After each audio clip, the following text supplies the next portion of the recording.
اعوذ باللہ من الشیطان الرجیم بسم اللہ الرحمن الرحیم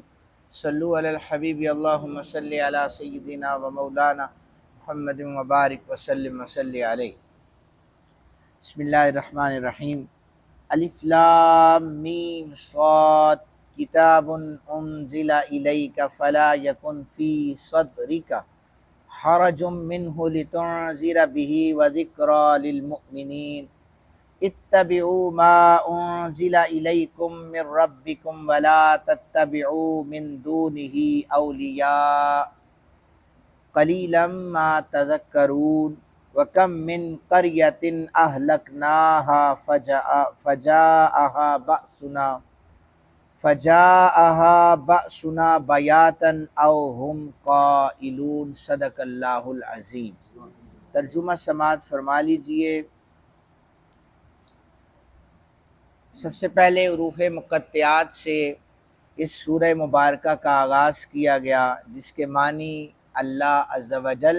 یا اللہ کے نبی جانتے ہیں۔ اللہ جسے چاہے پھر وہ عطا کرتا ہے، یعنی حضرات صحابہ کرام رضوان اللہ تعالیٰ عنہم اجمعین۔ یہ عظیم کتاب آپ کی طرف نازل کی گئی ہے، سو آپ کے دل میں اس کی تبلیغ سے تنگی نہ ہو، تاکہ آپ اس کے ساتھ ڈرائیں، اور یہ ایمان والوں کے لیے نصیحت ہے۔ اے لوگو، اس کی پیروی کرو جو تمہارے رب کی جانب سے تمہاری طرف نازل کیا گیا ہے۔ اللہ کو چھوڑ کر اپنے دوستوں کی پیروی نہ کرو، تم بہت کم نصیحت قبول کرتے ہو۔ ہم نے کتنی ہی بستیوں کو ہلاک کر دیا، پس ان پر ہمارا عذاب اچانک رات کے وقت آیا، جس وقت وہ دوپہر کو سو رہے تھے۔ یہ یا پھر ایک عذاب رات کو آیا، یا پھر وہ دوپہر کو سو رہے تھے، عذاب اللہ کا ان پر نازل ہوا۔ ابتدا اس کی حروف مقطعات سے ہے، اس کے بعد فرمایا حرج کے لفظ سے نا، اس کا معنی ہے تنگی، کہ حدیث پاک ہے کہ بنی اسرائیل سے احادیث بیان کرو، اس میں کوئی حرج نہیں ہے۔ ہم اکثر یہ لفظ استعمال کرتے ہیں کہ یہ کام کر لو، اس میں کوئی حرج نہیں ہے، تو اس سے مراد یہ ہے کہ اس میں کسی کی پابندی نہیں ہے، اس میں کوئی گناہ نہیں ہے، اس میں کوئی تنگی موجود نہیں ہے۔ اس آیت کا معنی یہ ہے، قرآن مجید کی تبلیغ میں اس خوف سے آپ کا دل تنگ نہ ہو، کفار آپ کی تکذیب کریں گے، آپ کو جھٹلا دیں گے، آپ نے تنگی محسوس نہیں کرنی،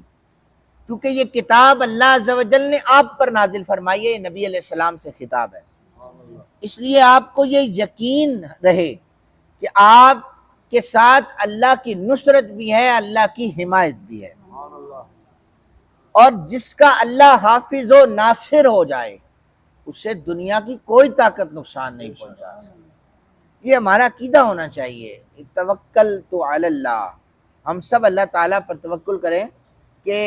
دنیا کی کوئی طاقت نقصان نہیں پہنچا سکتی اگر اللہ ہمارے ساتھ ہے۔ فرمایا کہ آپ ڈرانے اور اس کے ساتھ یعنی قرآن پاک کے ساتھ نصیحت کرنے میں مشغول رہیں، کفار اور مشرکین کی مخالفت کی پرواہ نہ کریں۔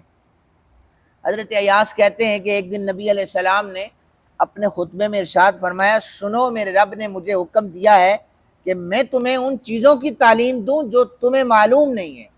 اور آج میرے رب نے مجھے یہ کہا کہ میں اپنے بندوں میں سے کسی کو بھی کوئی مال عطا کرتا ہوں تو وہ جو مال میں دیتا ہوں وہ حلال ہوتا ہے، وہ کوئی بھی شخص اپنے آپ سے اس کو حرام نہیں کر سکتا، حتیٰ کہ میں نے جن جن لوگوں کو پیدا کیا ہے وہ فطرتاً تو باطل سے دور رہنے والے تھے،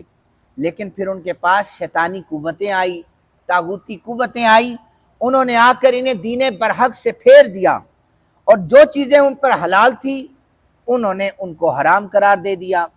پھر فرمایا کہ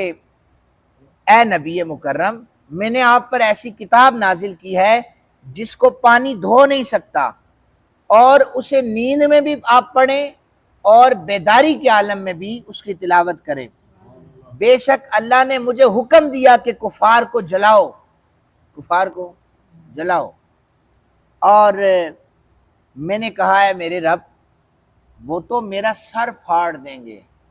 اور میرے ٹکڑے ٹکڑے کر دیں گے، پاور میں نا وہ۔ اس وقت نبی علیہ السلام فرما رہے ہیں کہ میں نے عرض کی، اللہ تعالیٰ نے پھر پتہ کیا تسلی دی؟ اللہ تعالیٰ نے فرمایا تم اس طرح انہیں نکال دو جس طرح انہوں نے تمہیں نکالا تھا، اور تم ان سے جہاد کرو، ہم تمہاری مدد کریں گے، تم خرچہ کرتے رہو، ہم تم پر خرچ کریں گے، تم ایک لشکر بھیجو، ہم اس لشکر کو 5 گنا زیادہ کر دیں گے۔ اپنے فرما برداروں کے ساتھ اپنے نافرمانوں کے خلاف جنگ کرو۔ اللہ عز و جل کی تسلی تو دیکھیں اپنے نبی علیہ السلام کو، یہ تسلی دی جا رہی ہے کہ جس طرح کفار آپ کے ساتھ کرتے ہیں، اے نبی آپ ان کے ساتھ ایسے کریں، آپ اخراجات کریں گے اللہ آپ پر خرچہ کرے گا، آپ جہاد کریں گے اللہ آپ کی مدد کرے گا، اور آپ اگر آپ کا لشکر جو ہے وہ نکلے گا تو ہم اس لشکر کو 5 گنا زیادہ بڑھا دیں گے۔ اور وہ مثالیں ہمارے سامنے بدر و احد کی موجود ہیں۔ نبی کریم صلی اللہ علیہ وسلم کو کفار اور مشرکین کی مخالفت اور ان کی ضرر رسانی کا خدشہ تھا، اس لیے آپ پریشان ہو جایا کرتے تھے۔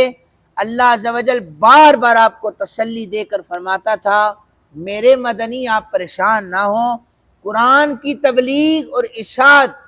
اس کی وجہ سے دل تنگ نہ کرنا، اللہ کی نصرت آپ کے ساتھ ہے۔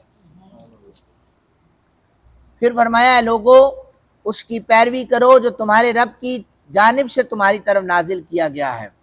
اللہ کو چھوڑ کر اپنے دوستوں کی پیروی نہ کرو۔ یہ تو ہمارے معاشرے میں ہو چکا ہے کہ ہم اسلام کو ایک سائیڈ پہ رکھ کر اپنی دوستیاں نبھا رہے ہوتے ہیں، یہ بہت جگہوں پر ہم نے دیکھا ہے۔ اس آیت مبارکہ میں امت محمدیہ کو یہ حکم دیا گیا ہے کہ جو کچھ نبی علیہ السلام پر نازل ہوا ہے نا اس کی اتباع کریں، اور فرمایا کہ فرق یہ ہے اس میں حدیث مبارکہ اور قرآن، لوگ کہتے ہیں ہم قرآن پاک میں جو لکھا ہے اس کو مانیں گے، حدیث کا انکار کر دیتے ہیں۔ پہلے بھی عرض کی ہے کہ حدیث جو ہے یہ غیر مطلوب ہے، اور وحی کی جو اقسام ہے نا ان میں 2 قسمیں ہیں، ایک مطلوب ہے جو آیات ہم تلاوت کرتے ہیں، ایک غیر مطلوب ہے جن کو تلاوت نہیں کیا جاتا۔ اور قرآن پاک جو نبی علیہ السلام پر نازل ہوا الفاظ کے ساتھ اور معانی کے ساتھ نازل ہوا،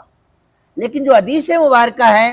یہ نبی علیہ السلام پر صرف معنی کے ساتھ نازل ہوئی، آگے نبی علیہ السلام نے تشریحات خود کر کے امت کو بتائی ہیں، اور جو تشریحات ہوئی ہیں وما ينطق عن الهوى ان هو الا وحی یوحی، 1,24,000 پیغمبروں میں سے کوئی بھی پیغمبر جو کلام کرتا ہے اللہ کی منشا اور مرضی سے کلام ہوتا ہے، وہ دوسرا کلام ہی نہیں کرتا۔ اب دیکھیں پھر قرآن پاک کی طرف سورہ حشر میں فرمایا وما آتاکم الرسول فخذوہ وما نہاکم عنہ فانتہوا، میرا رسول جو تمہیں حکم دے اسے قبول کر لو، جس سے وہ روک لے اس سے رک جاؤ، جس سے منع کرے اس سے رک جاؤ۔ پھر فرمایا سورہ آل عمران میں قل ان کنتم تحبون اللہ فاتبعونی، کہ آپ ان سے کہیے لوگوں سے اگر تم اللہ سے محبت کرنا چاہتے ہو فاتبعونی، مجھ محمد عربی کی اتباع کرو، ہوگا کیا؟ یحببکم اللہ، اللہ تم سے پیار کرنے لگ جائے گا۔ لیکن صرف ایک یہ انعام نہیں ہے کہ اللہ پیار کرے گا، بلکہ وَيَغْفِرْ لَكُمْ ذُنُوبَكُمْ، وہ تمہارے گناہوں کو بھی معاف فرما دے گا۔ یہ صرف نبی علیہ السلام کی اطاعت سے ہوگا، یعنی اللہ کے احکامات کو چھوڑ کر اپنے دوستوں کی پیروی نہ کرنے لگ جانا، اسلام کو سامنے رکھنا، قرآن کو سامنے رکھنا، یہی ہمارا دین ہے، یہی سچا دین ہے، اسی کا دامن ہم تھامیں گے، دنیا میں بھی کامیاب ہوں گے، آخرت میں بھی کامیابی ہمارا مقدر بنے گی۔ اللہ عز و جل اس کتاب سے ہمیں محبت کرنے کی توفیق عطا فرمائے۔ وما علینا الا البلاغ المبین۔